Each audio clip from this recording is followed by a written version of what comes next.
Bom dia, boa tarde, boa noite, dependendo aí da hora que você vai assistir a essa nossa aula. Hoje nós encerramos mais um módulo, um longo interlúdio, que vem lá desde o capítulo 12, 13, 14. Hoje encerramos o capítulo 14. Nós estamos assim, sendo muito abençoados, tenho compartilhado isso com os irmãos, e o nosso curso tem caminhado, e a nossa vida também. Eu não gosto de trabalhar, por exemplo, nada que seja mais no nível teológico, né? Mas a experiência, a prática, e tem sido assim uma experiência muito boa, uma aplicação prática muito grande com relação àquilo que nós temos estudado juntos nesse curso. Deus tem nos abençoado muito.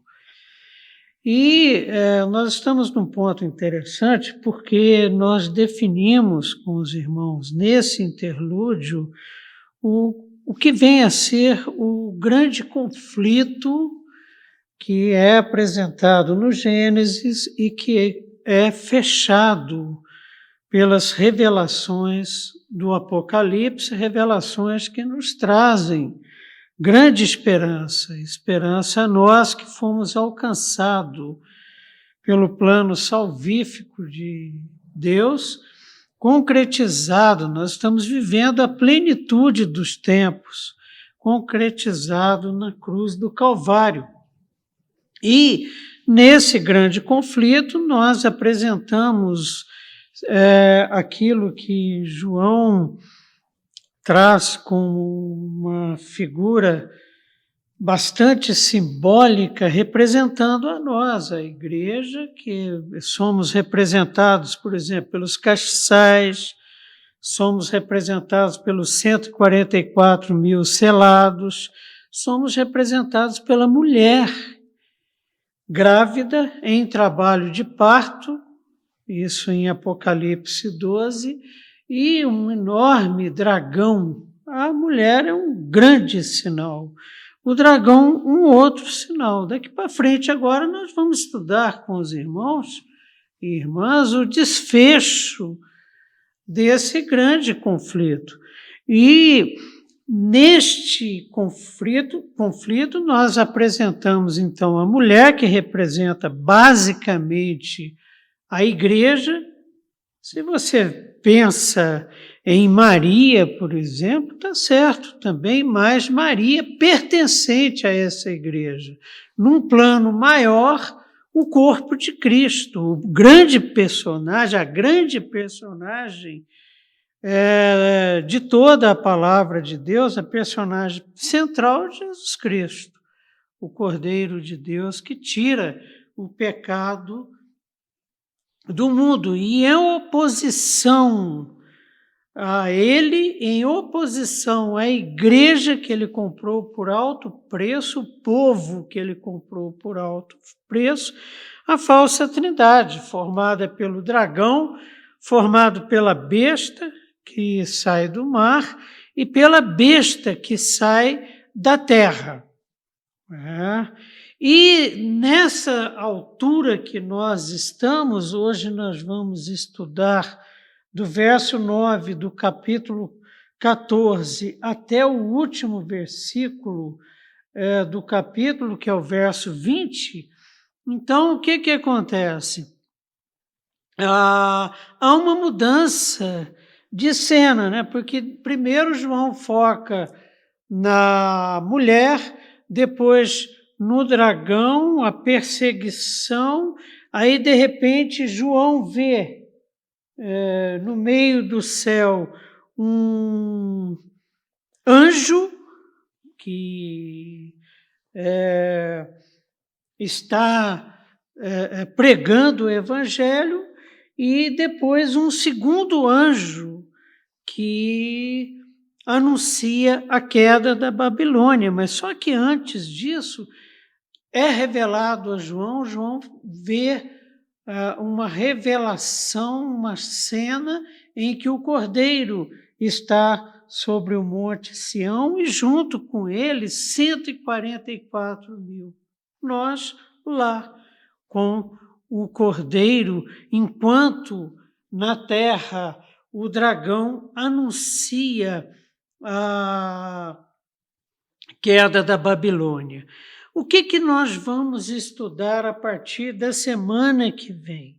A partir da semana que vem, nós, se Deus quiser, nós vamos estudar com os irmãos estes integrantes da falsa trindade e os seguidores desta falsa trindade e a sua queda e a glorificação da igreja, a noiva do Cordeiro, o grande julgamento e a visão maravilhosa que João tem, fechando toda a história da criação e da redenção, novos céus e nova terra. Então, vejam bem vocês, a gente sempre vai estar gravitando, por isso a centralidade desse interlúdio, estaremos sempre gravitando em torno desse conflito e o desfecho desse conflito, a descrição das personagens que participam desse conflito. Deus tendo um cuidado muito grande acerca da igreja nesse processo. Então nós demos uma geral, como sempre temos feito, para você se localizar no livro do Apocalipse, porque é uma narrativa complexa, porque são eventos paralelos e que João não tem condições de descrevê-los todos simultaneamente. Só Deus na sua onisciência, mas o Espírito Santo de Deus, os anjos de Deus, o próprio Deus, ajudam João nessa narrativa. Então é muito comum, de repente ele está focado aqui, de repente ele foca lá. É isso que nós temos buscado mostrar para os irmãos. Então, agora, o foco principal de João, qual que é? Nos anjos que vão aparecendo no céu. E que anjos são esses?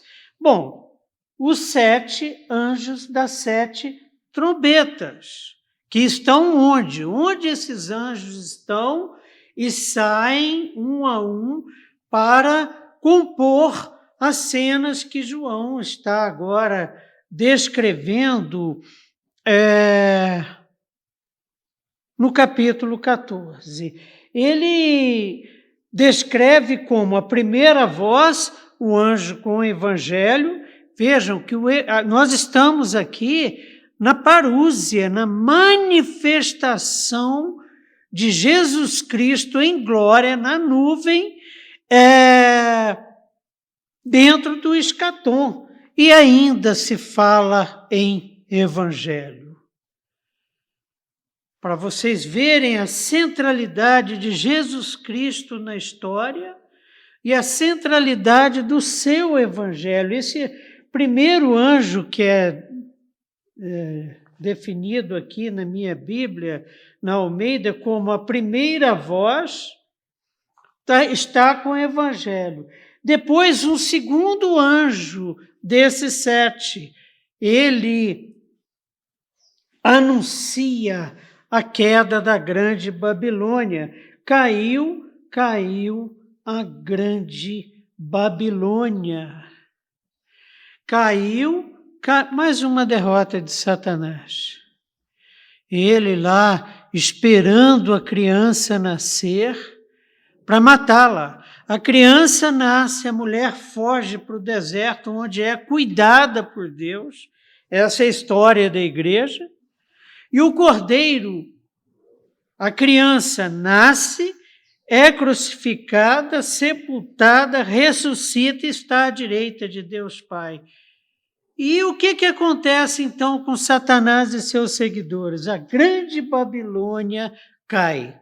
Uma das primeiras aulas que nós vamos ter a partir da semana que vem, nós vamos focar nessa grande Babilônia, na grande prostituta, para compreendê-la. Mas já temos algumas pinceladas. Os reis da terra, conforme Apocalipse, embriagaram-se no vinho da prostituição desta grande Babilônia. Ou seja, os reis da terra são seguidores do grande dragão, da besta que sai do mar e da besta que sai da terra. Seguidores da falsa trindade nesse desfecho da história. Bom, então hoje nós vamos ver, depois dessa breve introdução que tomou boa parte do nosso tempo. Normalmente as minhas aulas se resumem na introdução, depois o tempinho que sobra a gente vê o resto. Então vejam bem, aí vem a terceira, a quarta voz, a ceifa e a vindima. Vamos ver do que se trata. Diz assim a palavra do Senhor em Apocalipse 14, a partir do verso 9 até o final do capítulo, que é o assunto da nossa aula hoje.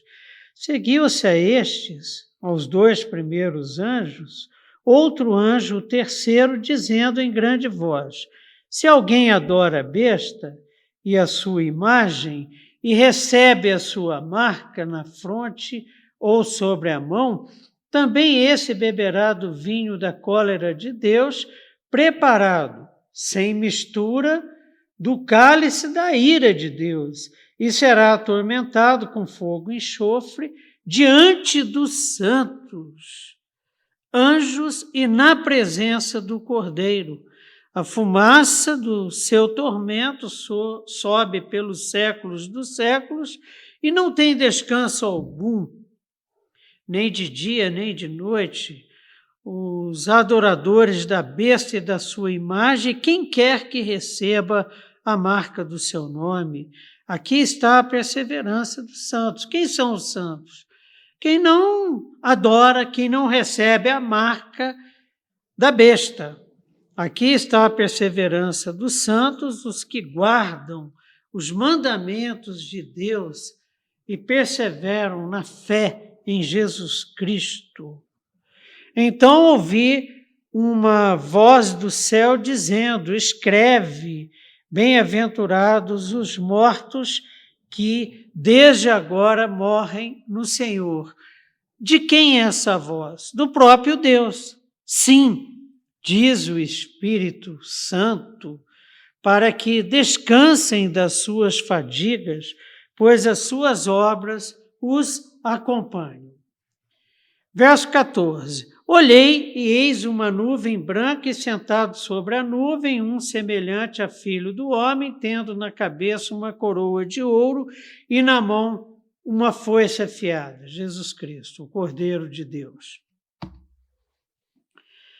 Outro anjo saiu do santuário, gritando em grande voz para aquele que se acha sentado sobre a nuvem. Saiu do santuário um dos 7 anjos com as trombetas. Pois chegou a hora de ceifar, visto que a seara da terra já amadureceu. E aquele que estava sentado sobre a nuvem passou a sua foice sobre a terra, e a terra foi ceifada. Então saiu do santuário que se encontra no céu outro anjo, tendo ele mesmo também uma foice afiada.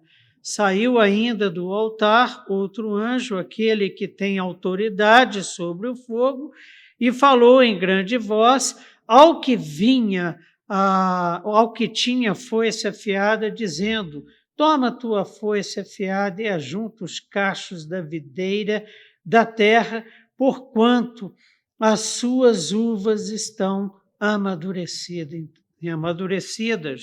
Então o anjo passou a sua foice na terra e vindimou a videira da terra e lançou-a no grande lagar da cólera de Deus.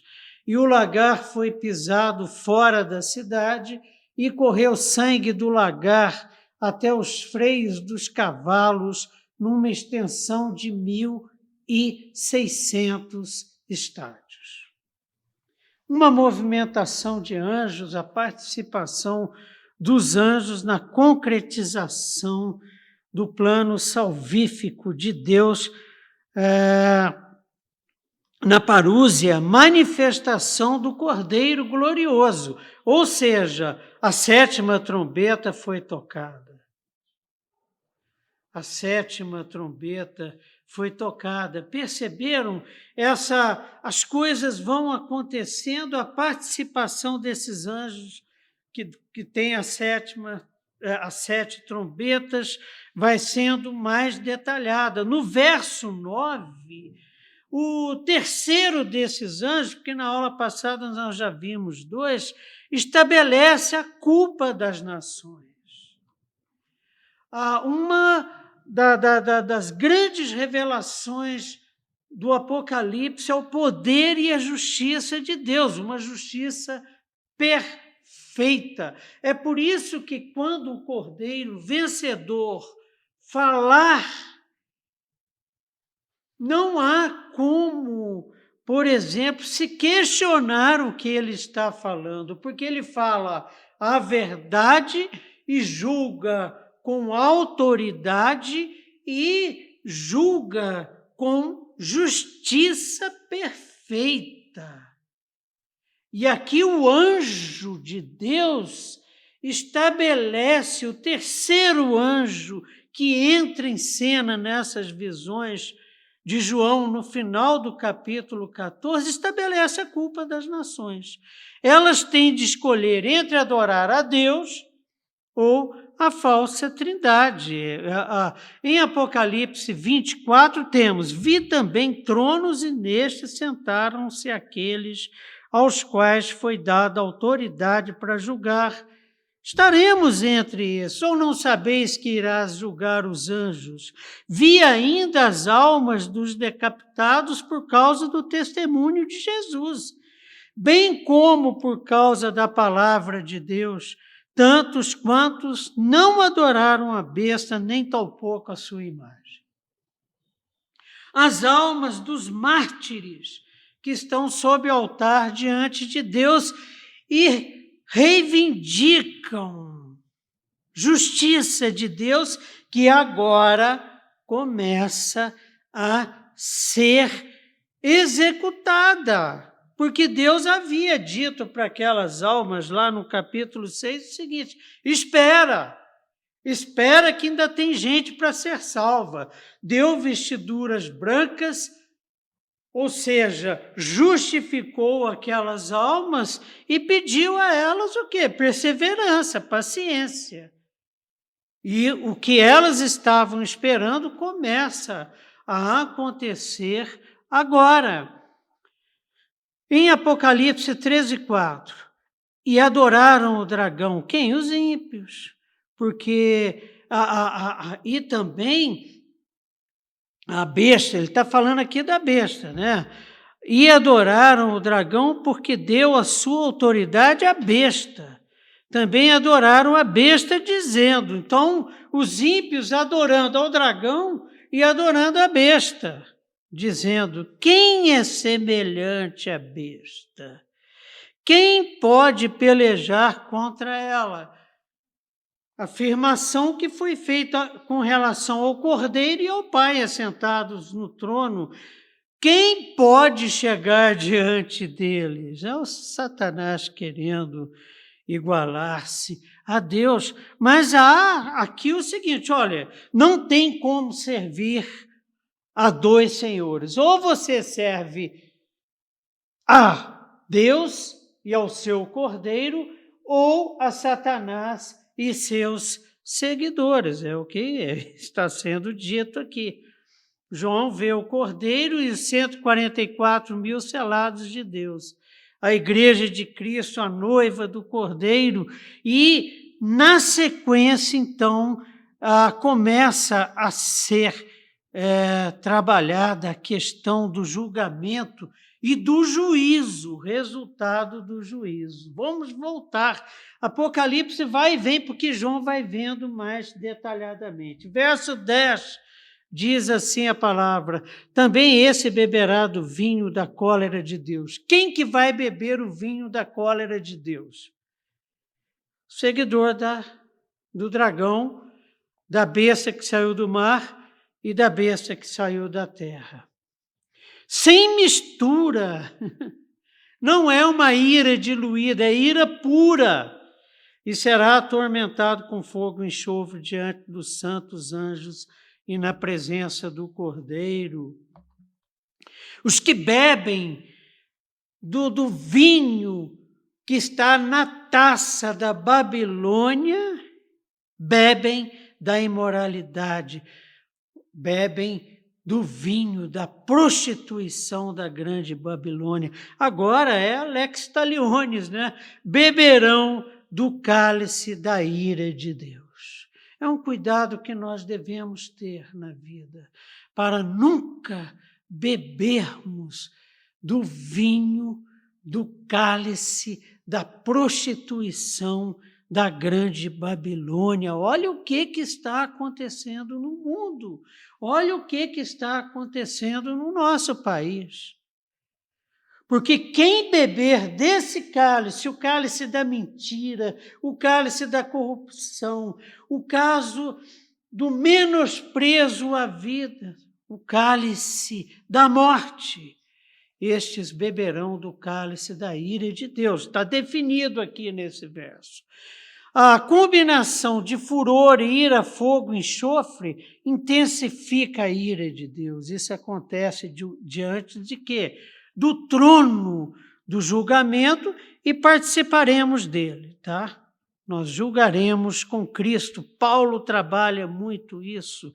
Então, nós encontramos em Apocalipse 24. Vi também tronos, e nestes sentaram-se aqueles aos quais foi dada autoridade de julgar. Aos quais foi dado autoridade.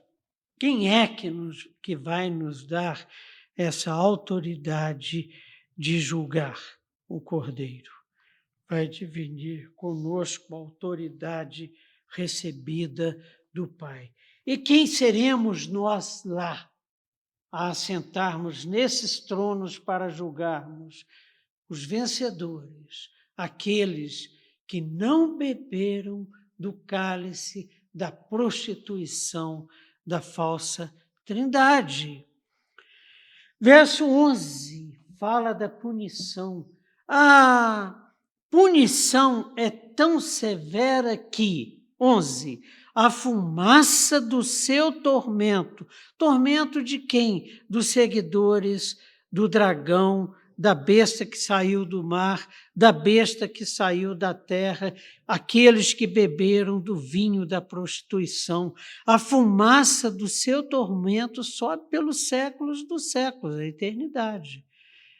E não tem descanso algum, nem de dia, nem de noite. Os adoradores da besta e da sua imagem, e quem quer que receba a marca do seu nome. Então, a fumaça do tormento dos ímpios sobe para sempre. Em Isaías 34, 9 e 10, nós vamos encontrar o seguinte: os ribeiros de Edom. Edom, uma nação inimiga de Deus, os descendentes de Esaú, que estavam, por exemplo, zombando do povo de Deus quando ele voltava do Egito para entrar na terra prometida. Voltava não, quando estava chegando do Egito, e não permite que Deus passe pelos seus territórios. Edom, que zomba do povo de Deus quando está indo para o exílio babilônio. E Edom aqui está representando essas nações cujos reis beberam do cálice da prostituição da grande Babilônia. Os ribeiros de Edom se transformarão em piche e o seu pó em enxofre. Está vendo onde é que João foi beber? A sua terra se tornará em piche ardente. Nem de noite, nem de dia se apagará. O tormento dos inimigos de Deus, que são inimigos do seu povo, não se apagará nem de dia, nem de noite, subirá para sempre a sua fumaça. De geração em geração será assolada, e para todo sempre ninguém passará por ela. Ou seja, Isaías 34, 9 e 10 ecoa em Apocalipse 14, 11. Provavelmente João deve ter se lembrado desse texto quando vai narrar a visão que está tendo. O juízo, gente, não é apenas merecido, é a vindicação prometida a nós, prometida aos mártires que estão aos pés do altar e clamam: até quando, Senhor? Os ímpios merecem? Merecem. E olha que o primeiro anjo que aparece com o evangelho. Arrependam-se. Isso já na parúzia, na manifestação do Cordeiro vencedor. Então, essa é a vindicação prometida a nós, os filhos de Deus. Em Apocalipse 6:11 temos: então a cada um deles foi dada uma vestidura branca e lhes disseram que repousasse ainda por um pouco tempo. Está se referindo a quem? As almas lá no pé do altar, até que também se completasse o número dos seus conservos e seus irmãos que iam ser mortos como igualmente estas almas dos mártires haviam morrido. E a resposta às orações imprecatórias. Então, essa vindicação foi prometida às almas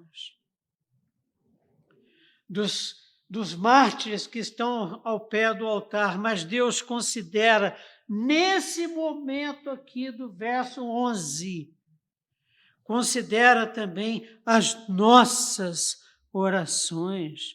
Apocalipse 8:34. Não é 8:34, não. Apocalipse, verso 8, 3 e 4. Veio outro anjo e ficou em pé junto ao altar, com um incensário de ouro, e foi-lhe dado muito incenso para oferecê-lo com as orações. Esse é um texto que eu gosto muito. De todos os santos sobre o altar de ouro que se acha diante do trono. E da mão do anjo subiu à presença de Deus a fumaça do incenso, com as orações dos santos, orações de clamor. O nosso povo está clamando, e o clamor chega até o altar de Deus na forma de incenso, de fumaça de incenso. Deus recebe, e a resposta do anjo vem na forma de trovões, relâmpagos, terremotos. O tormento incessante faz paralelo com a falsa trindade. 20:10. Em 20:10, Apocalipse 20, verso 10, diz o seguinte: olha só, quem é que vai estar lá junto com os ímpios? O diabo, sedutor deles, foi também lançado vivo para dentro do lago de fogo e enxofre, onde já se encontram quem? Esperando a besta, como também o falso profeta, e serão atormentados todos, de dia e de noite, pelos séculos dos séculos. O Satanás vai ser jogado lá no abismo pelo sopro da boca do Cordeiro vencedor, mas vivo, ele não será morto, e será atormentado junto com a besta que saiu do mar e a que saiu da terra, e com os ímpios pela eternidade. Pela eternidade.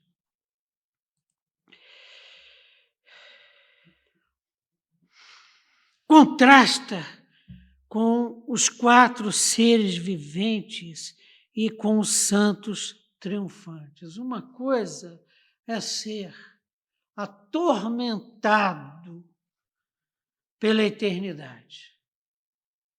A outra coisa é servir, glorificar, louvar a Deus no seu tabernáculo, porque Ele irá tabernacular conosco por toda a eternidade, como vivem os 4 seres viventes, lembram? Apocalipse 4, 8. E os 4 seres viventes, anjos de alta estirpe, arcanjos, querubins, e os 4 seres viventes, interessante, também não têm descanso, nem de dia e nem de noite. Por que eles não têm descanso nem de dia e nem de noite? Porque estão proclamando alegremente: Santo, Santo, Santo é o Senhor Deus, o Todo-Poderoso, função sacerdotal, aquele que era, que é e que há de vir. Apocalipse 7,15. Razão por que os que vêm da grande tribulação, nós, a mulher perseguida pelo dragão que joga em cima dela um rio de mentiras, e se acham diante do trono de Deus, e o servem de dia e de noite no seu santuário, e aquele que se assenta no trono estenderá sobre ele o seu tabernáculo. Deus vai tabernacular conosco por toda a eternidade. Olha o contraste. Por isso, Apocalipse, a revelação da esperança. Essa é a nossa esperança. A nossa esperança não está nesse mundo. A nossa esperança não está nos reinos da terra que bebem da taça da prostituição da Babilônia. Não, a nossa esperança está nele, no Cordeiro de Deus que tira o pecado do mundo, que nos comprou por alto preço, pelo Espírito Santo de Deus, o nosso penhor, o nosso selo, a garantia de que iremos tabernacular com Deus por toda a eternidade. Amém. Que contraste esse, hein, gente? Terrível! Verso 12, João faz uma pausa na revelação da visão para chamar seus leitores à perseverança. Então, vamos ver o que ele nos diz no verso 12. Aqui está a perseverança dos santos, os que guardam os mandamentos de Deus e a fé em Jesus. Os que não olham para as circunstâncias, os que têm os seus olhos fitos no Cordeiro, os que seguem o Cordeiro e fazem a sua vontade. No verso 17 de Apocalipse 12, está escrito que irou-se o dragão contra a mulher e foi pelejar com os restantes da sua descendência, os que guardam os mandamentos de Deus e têm o testemunho de Jesus, e se pôs em pé sobre a areia do mar, esperando a besta que iria sair do mar, a besta depois que iria sair da terra. Que contraste! Jesus Cristo sobre o Monte Sião e com ele a mulher, a sua noiva, os 144 mil selados, cantando um cântico novo que só eles puderam aprender. Só eles, só nós. Foi revelado. A perseverança a perseverança na perseguição. E na grande tribulação, então, será uma perseguição extrema. Porque Satanás foi solto e sabe que tem pouco tempo. Mas vamos, mais uma vez no nosso curso, focarmos na perseverança, que é o conceito ético central do livro. Por exemplo, em Apocalipse 1:9, como é que João se apresenta à igreja, se apresenta a nós diante do que estava sendo revelado a ele? Eu, João, irmão vosso, companheiro na tribulação, no reino e na perseverança em Jesus Cristo, o vencedor. Perseverança. João apresenta-se como quem está perseverando com a igreja na sua tribulação. Quem quiser seguir-me, tome a tua cruz.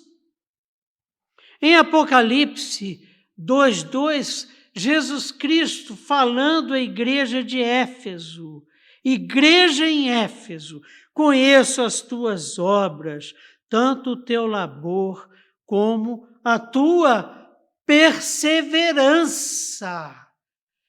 Igreja é lugar de gente perseverante, gente que não olha, não foca nas tribulações, mas tem os seus olhos fitos no Cordeiro, que pareceu ter estado morto, mas que vive.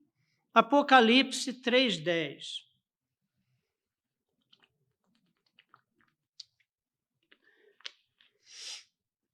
Eu respiro pela boca, é fogo. Apocalipse 3:10. Porque guardaste a palavra da minha perseverança.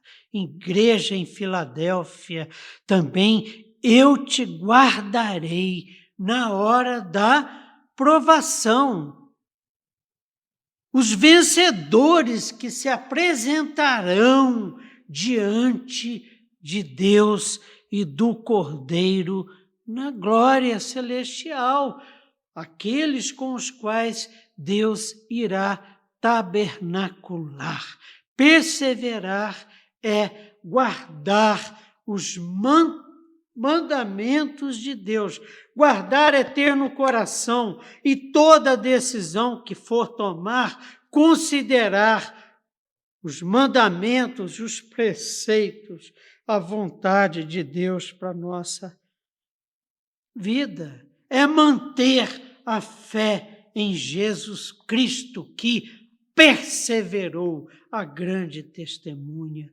Guardar a fé é perseverar na lealdade, na devoção, ou seja, guardar a lealdade ao Cordeiro, que foi fiel até a morte e morte de cruz. Não é fácil.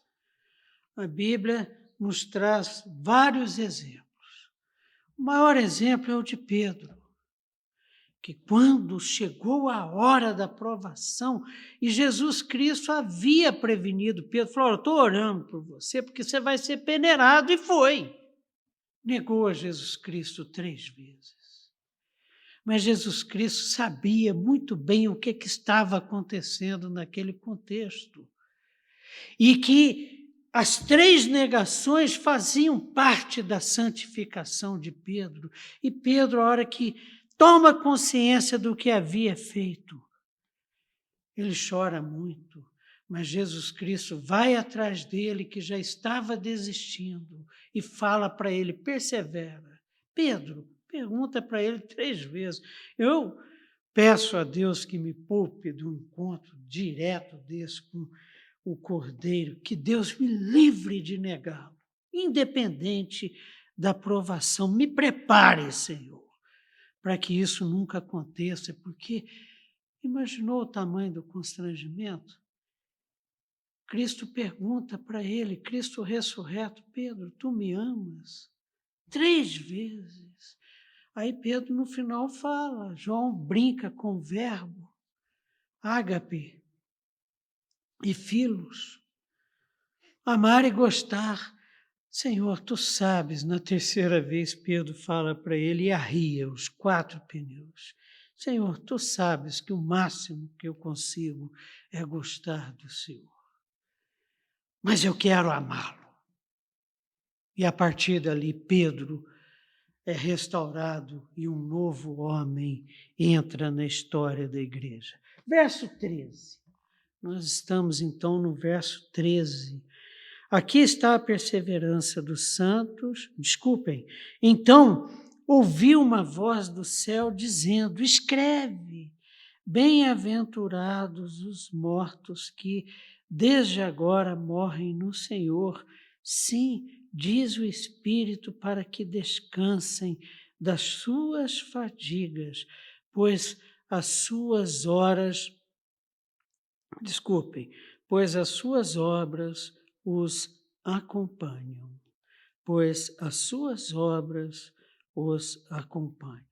Então ouviu uma voz do céu dizendo, próprio Deus falando. Mas como é que você sabe que é o próprio Deus? Aí, no meio do versículo está escrito, diz o Espírito de santidade do Cordeiro vencedor que tira o pecado do mundo, o Cordeiro de Deus, o Cordeiro do Pai. Sim, é Deus falando, bem-aventurados os mortos que desde agora morrem no Senhor.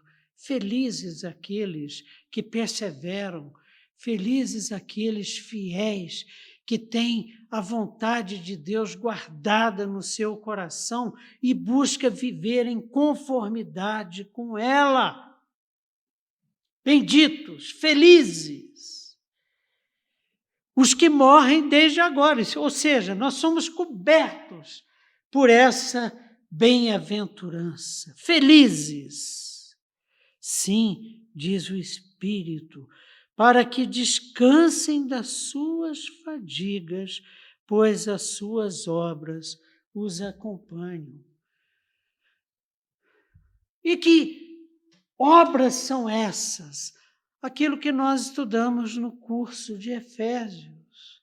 De nós mesmos não sai boa obra nenhuma, no máximo trapos de imundície, carregado de imperfeição, carregado de má intenção, carregado de tudo quanto é tipo de coisa que desagrada o Senhor, trapos de imundície, mas o Senhor preparou para nós com antecedência aquilo que Paulo define como as boas obras preparadas para nós de antemão por Deus, que nos escolheu, que nos chamou, que nos predestinou antes da formação do mundo. Estas boas obras que começamos a praticar por ação do Espírito Santo na nossa vida e que nos leva a obedecer a Deus e a sua vontade, elas nos acompanharão. Essas boas obras nos acompanharão. E sabe por quê? Participaremos do juízo, porque aqui está dito o seguinte, olha no verso 10, também esse beberá sem mistura, esse quem? O ímpio, do cálice da ira de Deus, e será atormentado com fogo e enxofre. E mais, diante dos santos anjos e na presença do Cordeiro. Lembram do Lázaro, que morreu e foi para o céu? E que o rico, que nunca deu a ele de beber, nunca deu a ele de comer quando ele teve fome, nunca o vestiu quando sentiu frio, nunca o foi visitar quando esteve doente.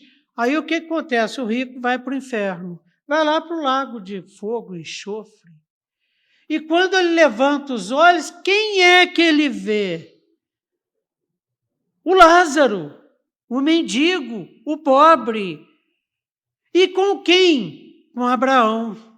Então, estaremos no seio de Abraão e seremos vistos com o Cordeiro. Olha, terrível.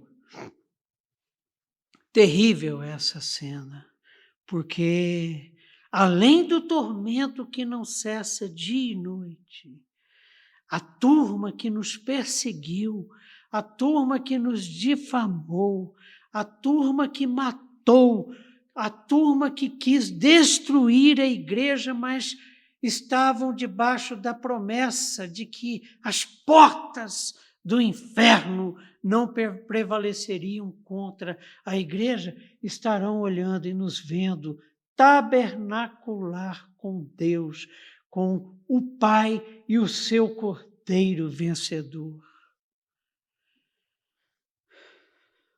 A ideia é que a mensagem vem diante de Deus, sim, diz o Espírito, felizes. É a segunda das bem-aventuranças. A primeira bem-aventurança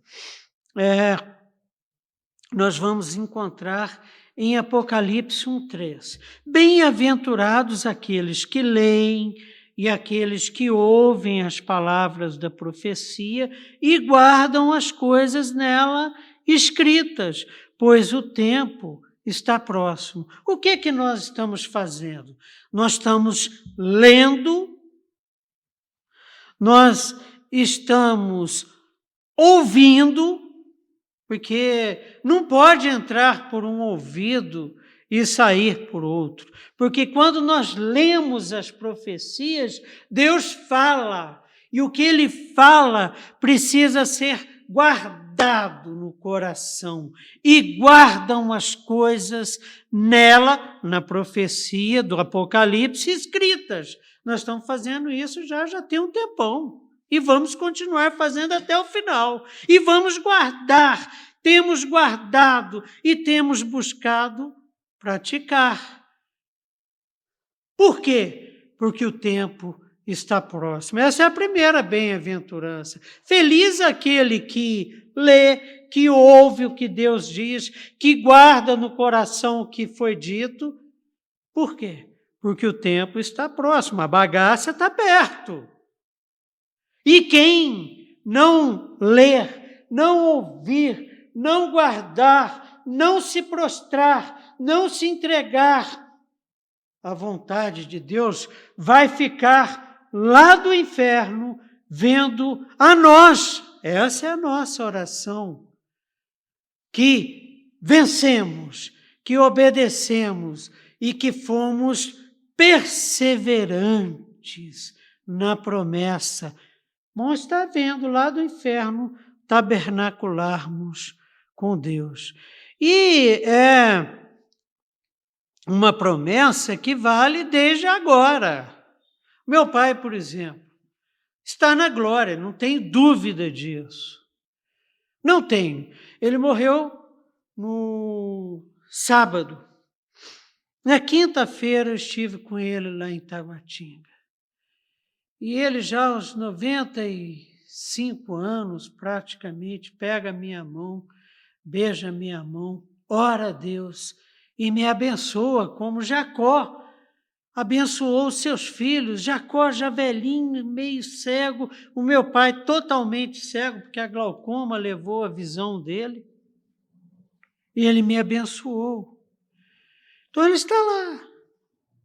Tenho certeza disso. Desde agora, essa bênção engloba todos os que morreram, morrem e morrerão no Senhor, os que permanecem fiéis até o fim, os que fazem de Cristo a esfera, o centro da sua vida. O Espírito Santo, de fato, fala aqui palavras que vêm de Deus. Ele garante: os que morrem no Senhor descansarão de suas fadigas. Rapaz, isso aqui ecoa aquele curso nosso de Hebreus, o curso maravilhoso, o curso lindo. Hebreus 4:11. Esforcemo-nos, pois, por entrar naquele descanso.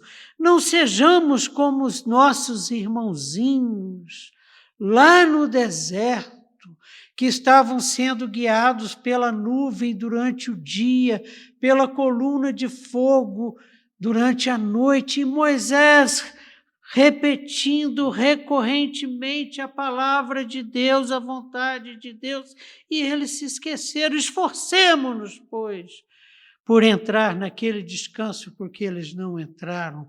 Uma geração toda ficou no deserto, a fim de que ninguém caia, segundo o mesmo exemplo de desobediência que encontramos no livro do Êxodo, encontramos em Deuteronômio. Aqui nós temos a aplicação da lex talionis, tá? Que está presente em toda a Escritura. Lex talionis, a lei da recompensa.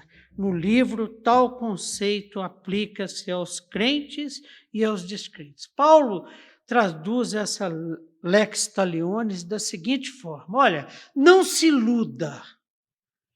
Aquilo que for semeado será colhido. E vai além, olha, faça o mal, me perdoe, faça o bem sem olhar a quem retribua o mal. Aí sim, com o bem. É o que nos é ensinado pela palavra de Deus. Nós que permaneceremos fiéis, estaremos com Deus na glória. Semeamos o bem, conforme a palavra de Deus nos ensina. Ame ao teu próximo como a ti mesmo. E os ímpios que se rebelaram contra Deus, que se rebelaram contra o seu povo, que se rebelaram contra a sua igreja, estarão sofrendo o tormento, o castigo de dia e de noite. Agora entra um tema importantíssimo, que é como que vai acontecer esse julgamento. Nós já vimos, vamos participar dele. Agora o juízo, a ceifa. Verso 14.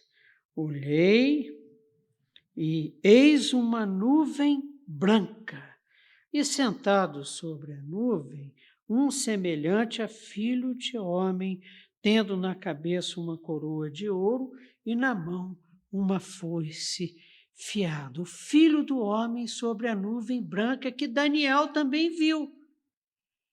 A mesma visão foi revelada para Daniel. Você nem lê, porque praticamente é o mesmo texto.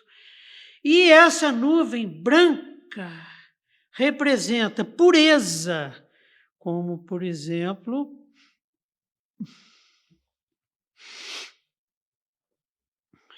em Apocalipse 6:11. Ela representa, então, eu estava aqui no texto e o danadinho me fugiu. Então, o branco representa pureza, Apocalipse 6:11, que nós vimos que, então, a cada um deles foi dado uma vestidura branca, por quê? Porque foram purificados pelo sangue do Cordeiro. As almas que estão lá sob o altar. Mas representa também sabedoria. Em Apocalipse 1:14, na visão que João tem do Cordeiro glorificado, a cabeça do Cordeiro e cabelos eram brancos como alva lã, como neve, os olhos como chama de fogo.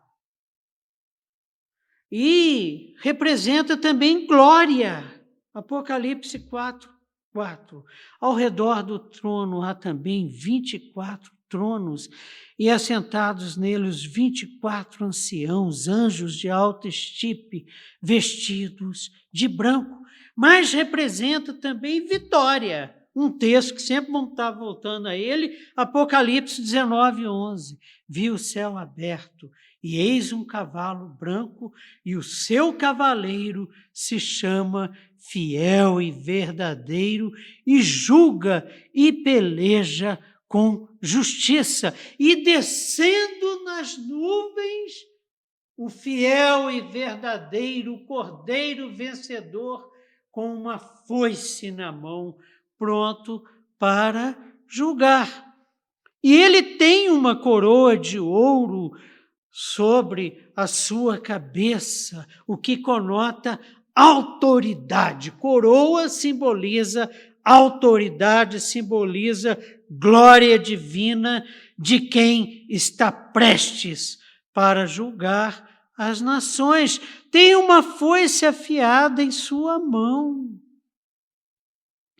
O próprio Jesus Cristo falou sobre isso, né? Tem uma foice afiada na sua mão. Por quê? Marcos 4:29.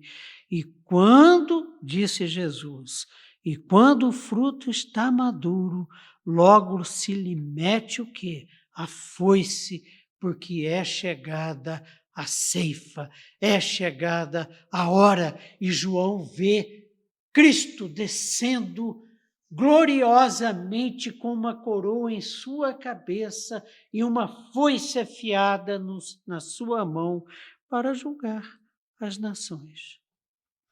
Então, isso simboliza, essa foice afiada, simboliza o juízo de Deus. É afiada porque o julgamento é decisivo, é carregado de poder e perante ele não cabe apelação. Não cabe ir, por exemplo, ao Supremo, porque nós estamos diante do Supremo dos Supremos tribunais. Não cabe apelação, não cabe direito de ficar calado ou de questionar o julgamento, de julgar o julgamento. Verso 15. Aí aparece no céu um quarto anjo. Então o cordeiro está descendo com a foice. Um quarto anjo. Verso 15. Outro anjo saiu do santuário gritando em grande voz para aquele que se acha sentado sobre a nuvem, gritando em alta voz para Cristo glorioso descendo na nuvem ao toque da 7ª trombeta. Toma tua foice e ceifa, pois chegou a hora de ceifar, visto que a seara da terra já amadureceu.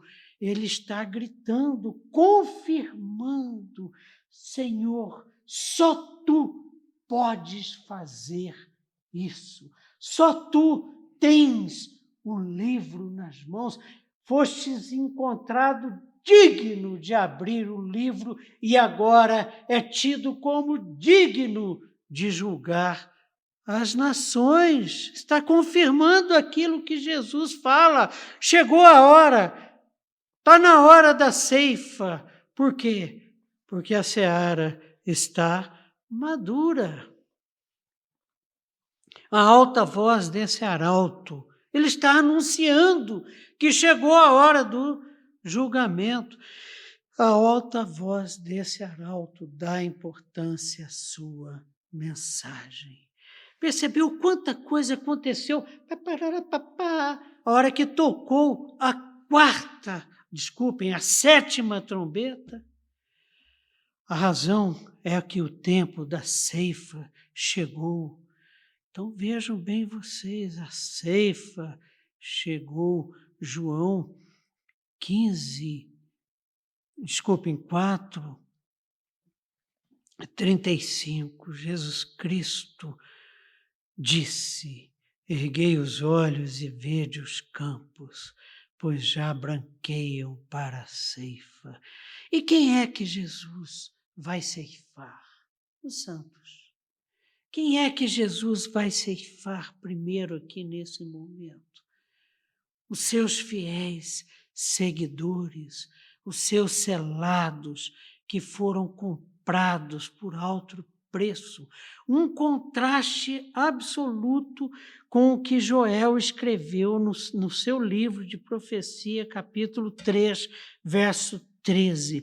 Lançai a foice, porque está madura a seara, vinde, pisai, porque o lagar está cheio, os seus compartimentos transbordam. Por quê? Porquanto a sua malícia, a malícia de quem? Dos ímpios, é grande.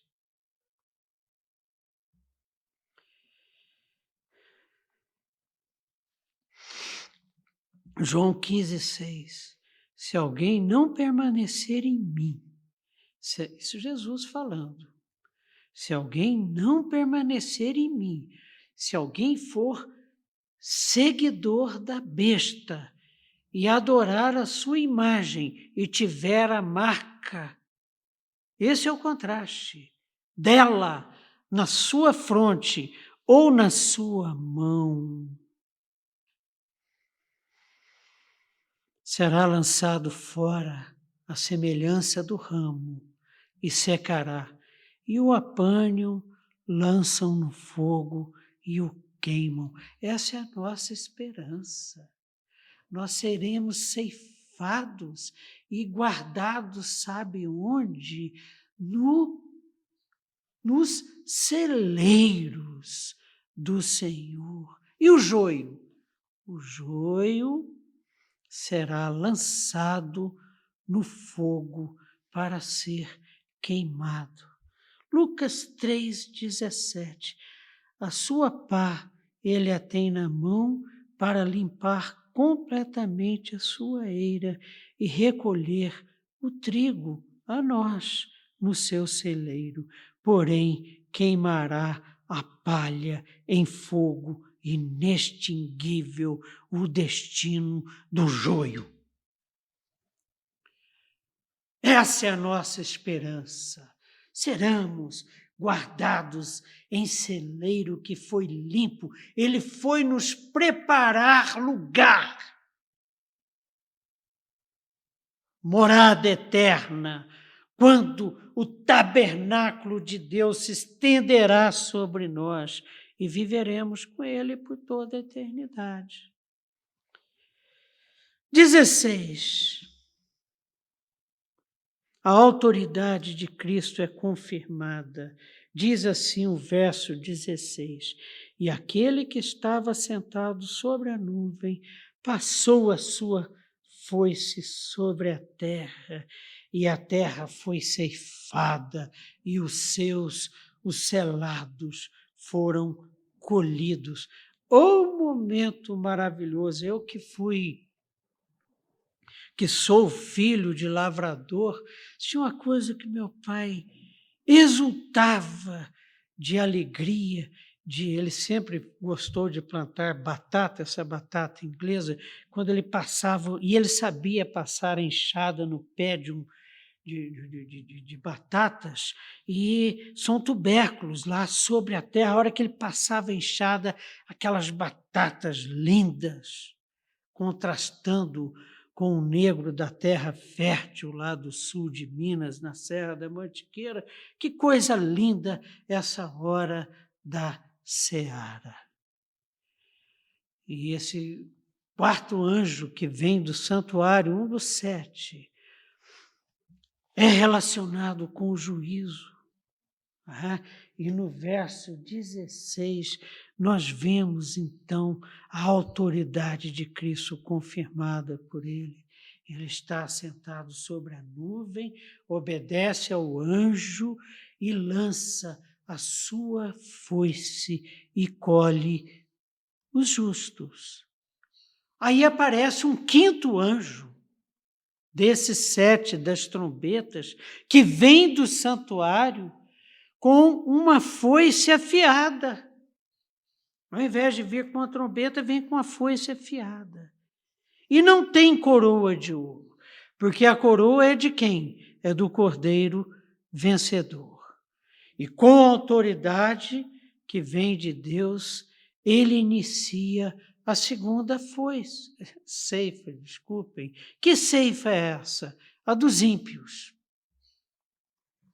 Agora, uma coisa precisa ficar clara, e vai ficar daqui nos próximos versículos, é o seguinte: ele só colhe. Ele só colhe. Vamos ver o que diz o verso 17. Então saiu do santuário, que se encontra no céu, outro anjo, tendo ele mesmo também uma foice afiada, uma foice para juízo. E ele inicia a segunda ceifa. Verso 18, saiu ainda do altar outro anjo, aquele que tem autoridade sobre o fogo, e falou em grande voz ao que tinha a foice afiada, dizendo: toma a tua foice afiada, ajunta os cachos da videira da terra, porquanto as suas uvas estão amadurecidas. Quem é que está falando isso com alta voz? É aquele anjo do altar de fogo. Aquele que encheu o seu incensário, lá em Apocalipse 8, com fogo e o lança sobre a terra, ou seja, a resposta às orações dos santos. É impressionante. Quando esse juízo de Deus vai ser estabelecido, primeiro, as nossas orações são ouvidas. Segundo, o clamor das almas dos mártires sob o altar também são considerados. Aqui é ordenada a ceifa da uva da terra, é ordenada a ceifa dos seguidores da besta, da sua imagem, seguidores do anticristo e do dragão. Joel 3,13 diz assim a palavra do Senhor: lançai a foice, porque está madura a seara. Vinde, pisai, porque o lagar está cheio, os seus compartimentos transbordam, porquanto a sua malícia é grande. Já lemos esse texto, mas vale reprisá-lo. E vejam bem vocês na sequência. Isaías 63, 2. Por que está vermelho o teu traje? Indaga o profeta. E as tuas vestes, como daqueles que pisa as uvas no lagar? O anjo colhe e leva para o lagar. Agora, quem é que pisa o lagar? O lagar Responde o Senhor: eu pisei sozinho, e dos povos nenhum homem se achava comigo, porque eu fui o único digno de receber e de abrir o livro, e que recebeu do Pai autoridade para julgar. Pisei as uvas e para estabelecer o juízo. Pisar as uvas simboliza estabelecer o juízo. Pisei as uvas na minha ira, ira santa, no meu furor, furor santo. As esmaguei e o seu sangue me salpicou as vestes e me manchou o traje todo. Impressionante. A visão que Isaías tem é a mesma que João tem em 19:13, que é já depois do juízo estabelecido.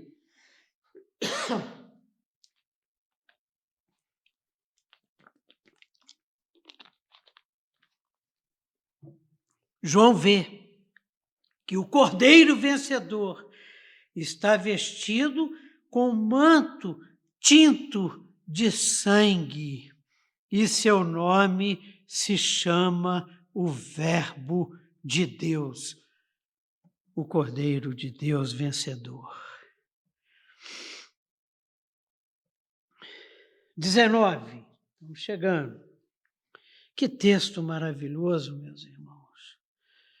Então o anjo passou a sua foice na terra e vindimou a videira da terra e lançou-a no grande lagar da cólera de Deus. Não foi dada autoridade ao anjo para esmagar as uvas colocadas no lagar.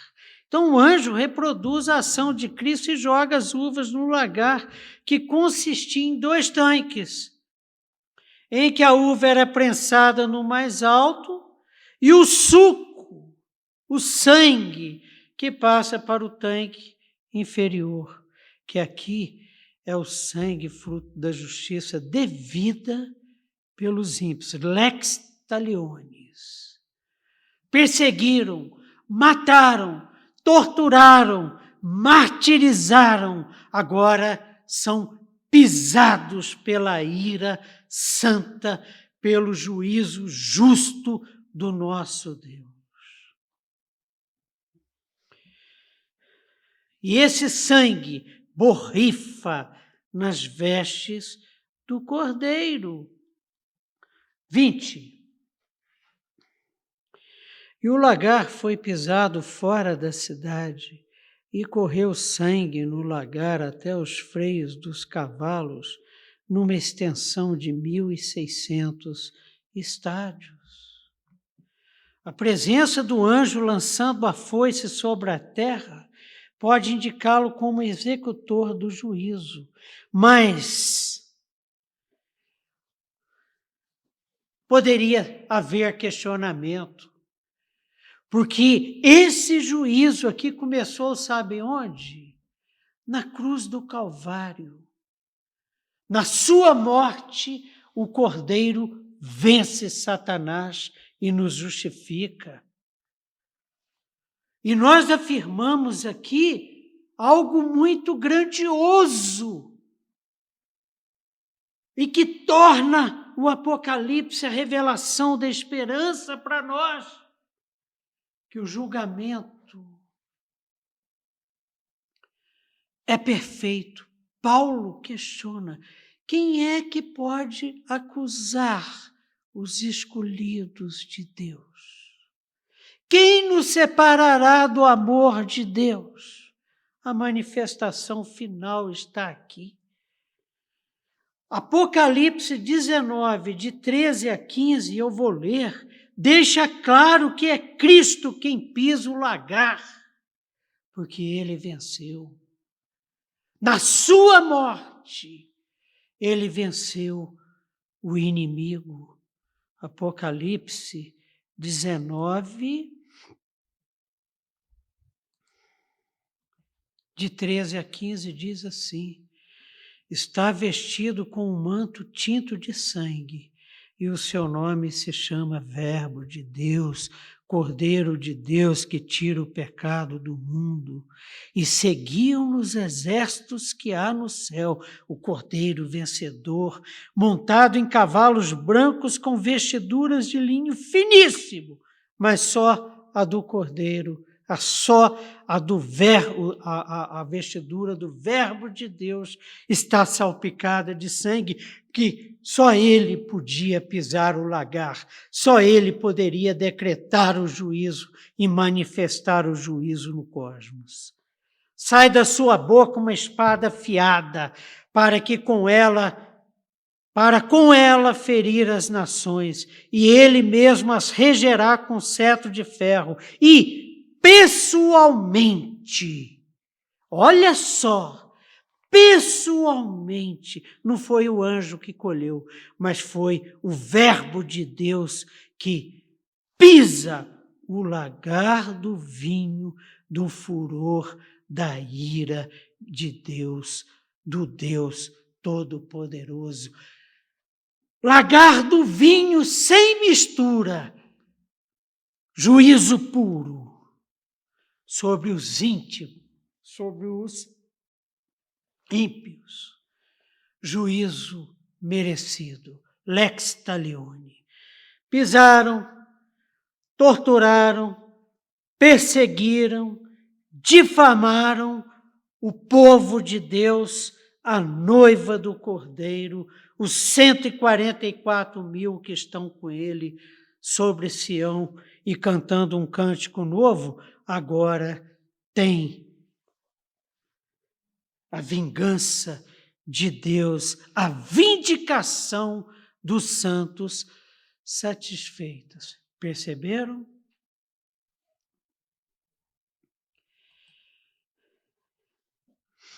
Ser executado fora da porta da cidade significa ser eliminado do povo da aliança. E o lagar foi pisado fora da cidade. Mas eu acabei de afirmar para os irmãos que essa vitória final aqui, que é a aplicação final do juízo de Deus, começou na cruz do Calvário, fora dos portões de Jerusalém, no Gólgota. Cristo, naquele momento, quando traz sobre os seus ombros os pecados da humanidade, é sacrificado como eram sacrificados animais queimados, cujo sangue era levado para o Santo dos Santos, mas o animal era queimado fora da cidade. Jesus Cristo morreu fora da cidade por causa dos pecados dos meus e dos seus. Ele foi levado para fora da cidade e lá foi sacrificado. Hebreus 13, 12. Que texto constrangedor. Por causa do meu, por causa do seu pecado. Possuímos um altar do qual não tem direito de comer os que ministram no tabernáculo, pois aqueles animais cujo sangue é trazido para dentro do Santo dos Santos pelo sumo sacerdote, como oblação pelo pecado, têm o corpo queimado fora do acampamento. Por isso foi que também Jesus, para santificar o povo, pelo seu próprio sangue, sofreu fora da porta. Saiamos, pois, a ele fora do arraial, levando o seu vitupério, a sua vergonha. Foi consumado. E, para terminar, foi sangue que saiu do lagar, mas muito. Simbolizando a quantidade daqueles inimigos de Deus que não se renderam à cruz do Calvário. E correu sangue do lagar até os freios do cavalo, mais ou menos essa altura aqui, né? Até os freios dos cavalos, numa extensão de 1.600 estádios, 300 quilômetros, que seria mais ou menos a extensão entre Palestina, da Síria, até o Egito, simbolicamente cobrindo todo Israel, até os freios dos cavalos. 1.600 estádios, 4 ao quadrado vezes 10 ao quadrado, o que simboliza o caráter decisivo do juízo de Deus. E encerramos. Mateus 24, 31. E nós? E ele enviará os seus anjos com grande clangor de trombeta, aqueles 7, os quais reunirão os seus escolhidos dos 4 ventos, de uma a outra extremidade dos céus. O resto da humanidade vai para o lagar, será pisado, e o juízo de Deus será manifesto, e o sangue derramado chegará até o freio dos cavalos, numa extensão de 300 quilômetros. É muita coisa. A lex talionis, a retribuição segundo as obras, é tema central nesta passagem. E em Cristo Jesus, todas as boas promessas, todas as boas bem-aventuranças de Deus a nós prometidas já estão cumpridas. E a promessa da hora é que as nossas boas obras nos acompanharão. Boas obras que foram preparadas de antemão pelo próprio Senhor. Amém. Vamos orar? Senhor nosso Deus, é com o coração cheio de temor, de tremor, de gratidão, de louvor, de esperança, de alegria, que nós encerramos essa aula de hoje. Somos justos, somos declarados justos diante de principados, diante de potestades, diante dos reis dessa terra, porque fomos alcançados pela tua graça, pela tua misericórdia, pelo teu poder e pelo teu amor manifestos em Cristo Jesus na cruz do Calvário. E por isso, pelo teu Santo Espírito que nos foi prometido e que foi derramado sobre a tua igreja, nós somos santificados e de nós brotam boas obras por isso, por essa presença santa que nos revela a tua palavra, que nos revela a tua vontade e nos move a lermos, ouvirmos e guardarmos e praticarmos e vivermos conforme elas. E essas boas obras nos seguirão até aquele glorioso dia em que seremos recebidos pelo teu Filho e viveremos contigo por toda a eternidade. Muito obrigado por tudo isso, Senhor. É no nome dele que oramos. Amém. Amém e amém. Senhor, senhores, continuei a oração. Senhores, semana que vem começamos, então, se Deus quiser, um novo próximo módulo, módulo 5. E continuamos aqui, aguardando a sua manifestação, aguardando as suas opiniões, dúvidas, reflexões, contribuições